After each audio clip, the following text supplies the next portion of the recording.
आपका यूनिक प्रज्ञान यूट्यूब परिवार में मैं प्रज्ञान सर हार्दिक स्वागत करता हूं, वंदन करता हूं, अभिनंदन करता हूं।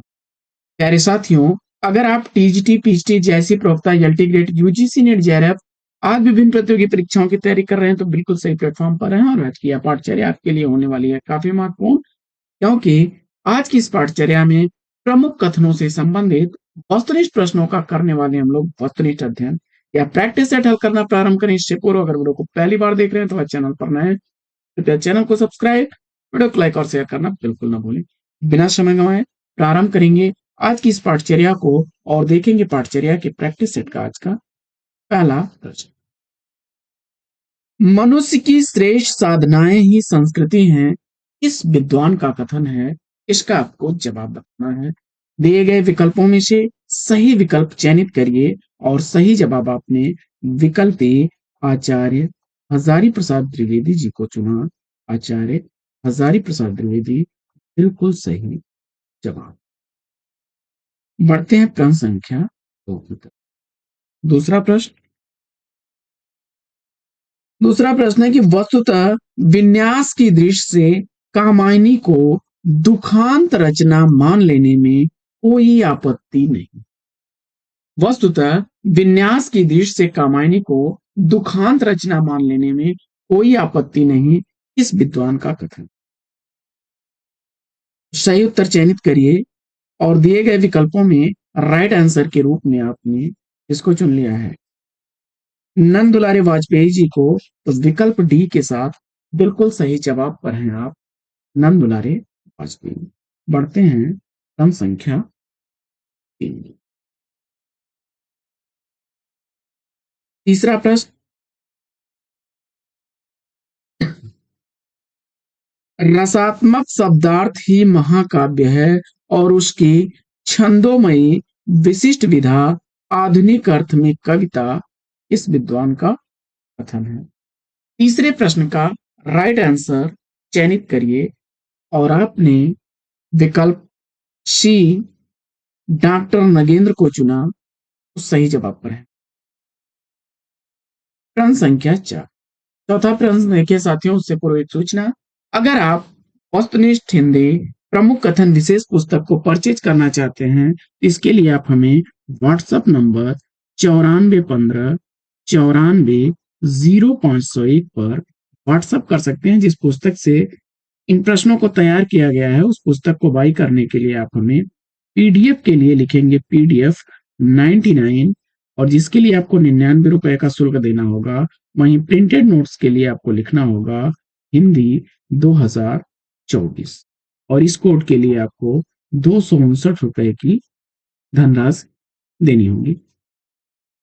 साथियों, प्रिंटेड नोट्स दिए गए आपके पोस्टल एड्रेस पर सेंड कर दिया जाएगा और पीडीएफ आपको इंस्टेंट प्रोवाइड करा दिया जाएगा। तो अगर आप इच्छुक हैं तो फटाफट हमें व्हाट्सएप करिए अथवा वीडियो के डिस्क्रिप्शन से लिंक का प्रयोग करें 9415 94 0501 पर। पढ़ते हैं आगे पाठचर्या में और देखते हैं प्रश्न संख्या 4 को। नंबर आपको स्क्रीन पर भी चल रहा होगा।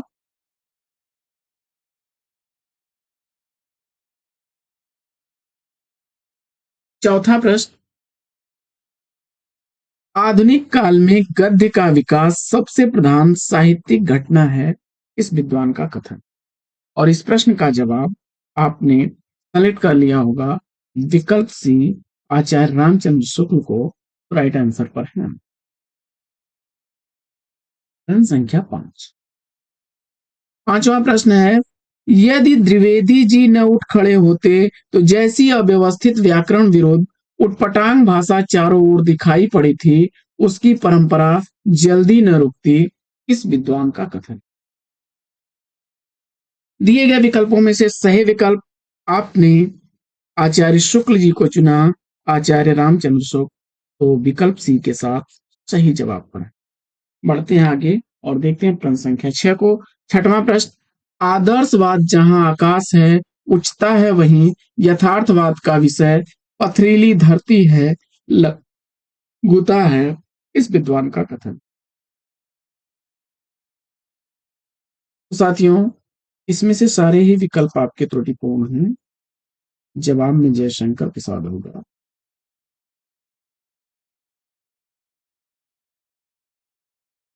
बढ़ते हैं आगे और देखते हैं अगला। संख्या 7। विकासशील मानव जीवन के संपूर्ण या मार्मिक अंशों की अभिव्यक्ति ही साहित्य की मोटी परिभाषा हो सकती है, इस विद्वान का कथन। 7वें प्रश्न का राइट आंसर आपने नंद दुलारे वाजपेयी जी को चुना।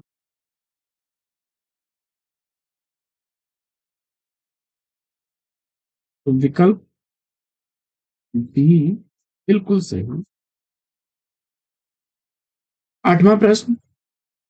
साहित्य के इतिहास को साहित्यिक बनाए रखना इतिहास का केंद्रीय धर्म है, इसके लिए शुक्ल जी से सीखा जा सकता है, इसका कथन है।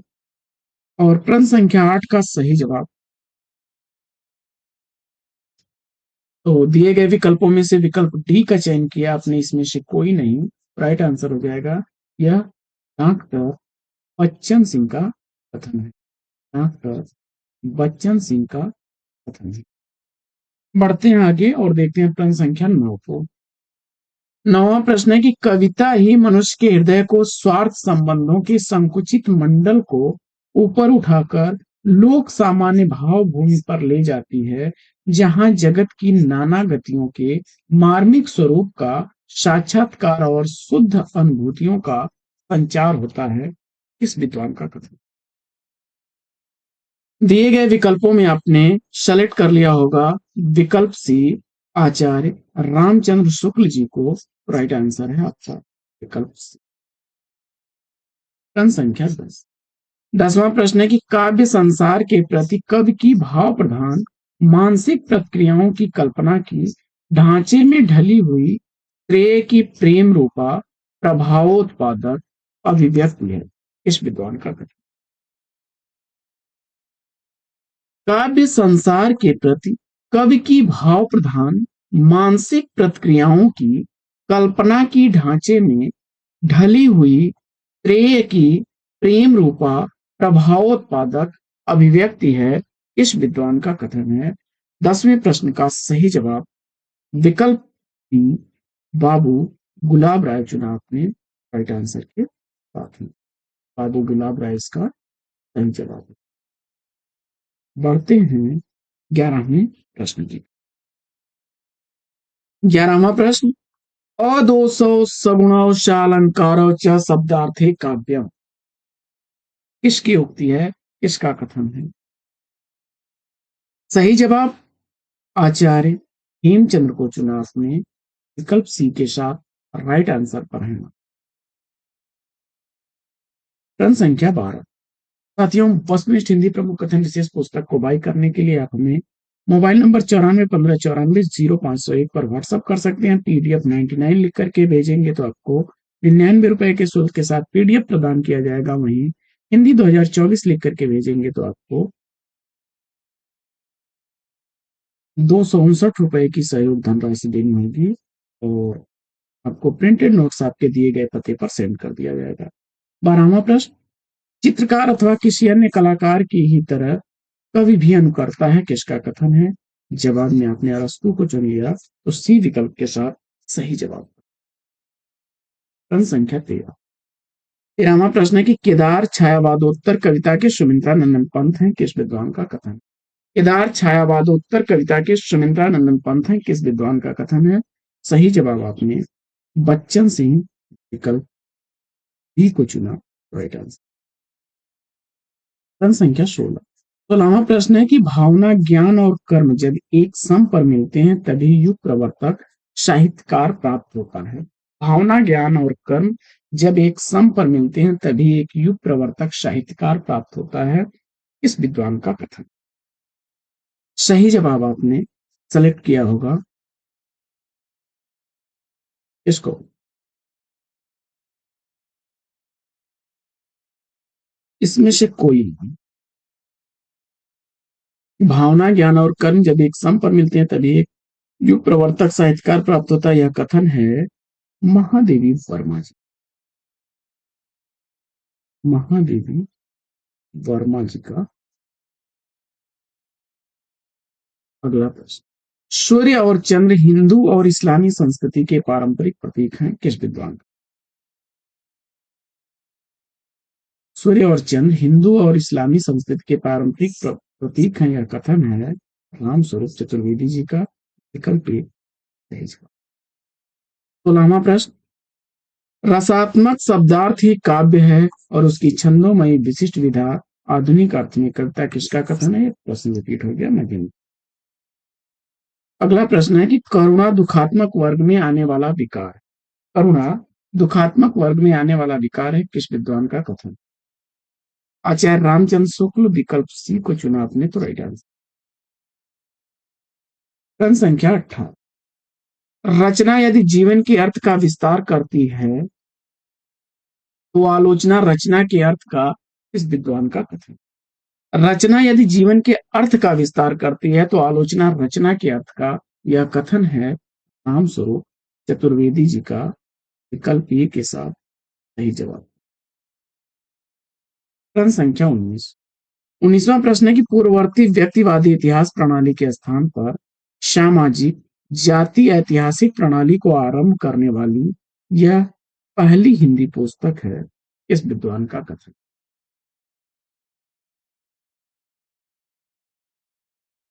जवाब में आते नामवर सिंह को चुना। इसमें से कोई नहीं, विकल्प डी राइट आंसर होगा। यह नामवर सिंह का कथन है, हिंदी साहित्य के इतिहास पुस्तक के अंदर में। 20वां प्रश्न है कि काल एक अखंड प्रवाह होता है और युग कालखंडों की पहचान। काल एक अखंड प्रवाह होता है और युग कालखंडों की पहचान, इस विद्वान का कथन? फटाफट उत्तर चयनित करिए। और लास्ट ऑप्शन आपने विकल्प डी बच्चन सिंह को चुना। बच्चन सिंह इस प्रश्न का सही जवाब। आगे बढ़ते हैं, देखते हैं क्या। प्रश्न संख्या 21। 21वां प्रश्न है कि आधुनिक काल कालवाचक होने के साथ साथ प्रवृत्तिवाचक भी है, किस विद्वान का कथन है? आधुनिक काल कालवाचक होने के साथ साथ प्रवृत्तिवाचक भी है, किस विद्वान का कथन है? सही जवाब आपने इसमें से विकल्प बी को चुन लिया। बी विकल्प डॉक्टर बच्चन सिंह।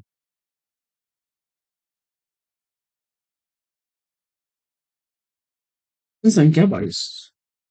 22वां प्रश्न है संसार का सारा कारोबार बच्चों को खिलाने पिलाने सुलाने आदि के लिए हो रहा है और इस महत्वपूर्ण कर्तव्य को ने भूल न देने का काम मां नामधारी जीवों को सौंपा गया है, इसका कथन? जवाब में आपने विकल्प बी महादेवी वर्मा जी को चुना। सही जवाब के साथ विकल्प बी राइट आंसर। प्रश्न संख्या 23। 23वां प्रश्न है कि कल्पना मानव मस्तिष्क की बिंब विधायनी शक्ति है, इस विद्वान का? जवाब में आपने कॉलरिज महोदय विकल्प बी को चुना। Right answer. प्रश्न संख्या 24। 24वां प्रश्न है शब्दार्थों सहित काव्यम, किसका कथन? जवाब में आपने भामा को चुना। Right answer.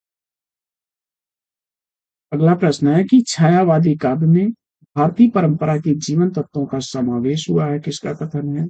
जवाब में आपने डॉक्टर नगेंद्र को चुना। Right answer. अगला प्रश्न। हिंदी साहित्य में शुक्ल जी का वही महत्व है जो उपन्यासकार प्रेमचंद या कवि निराला का है। हिंदी साहित्य में शुक्ल जी का वही महत्व है जो उपन्यासकार प्रेमचंद अथवा कवि निराला का, यह कथन किसका है? सही जवाब आपने रामविलास शर्मा विकल्प ए को चुना। 27वां प्रश्न है सौंदर्य कोई निरपेक्ष वस्तु नहीं है, उसका निर्माण भी तो कलाकार अपनी भावनाओं और धारणाओं के आधार पर होता है, इसका कथन? इसमें से विकल्प डी आपका सही जवाब हो जाएगा। इसमें से कोई नहीं, क्योंकि यह, कमेंट्स करिए किसका कथन है? डॉक्टर नगेंद्र का। 28वां प्रश्न है कि भक्ति आंदोलन एक जातीय और जनवादी आंदोलन है, किस विद्वान का कथन है? 28वें प्रश्न का सही जवाब रामविलास शर्मा, विकल्प सी को चुना आपने, तो राइट आंसर। तो साथियों, आज का यह प्रैक्टिस सेट कैसा लगा कमेंट्स करके जरूर बताइए। अगर आप प्रैक्टिस सेट से संबंधित पुस्तक वस्तुनिष्ठ हिंदी प्रमुख कथन विशेष को परचेज करना चाहते हैं, इसके लिए आप हमें पीडीएफ प्राप्त करने के लिए PDF 99 लिख करके भेज दें मोबाइल नंबर 9415940501 पर। स्क्रीन पर नंबर चल रहा होगा, अथवा वीडियो के डिस्क्रिप्शन से लिंक का प्रयोग करें। और प्रिंटेड नोट्स के लिए आप टाइप करेंगे हिंदी 2024 और भेज देंगे आप 9415940501 पर, जिसके लिए आपको 259 रुपए, PDF के लिए 99 रुपए का शुल्क पे करना होगा। साथियों, तो आज की इस पाठचर्या में अब लेना चाहेंगे यहीं पर विराम।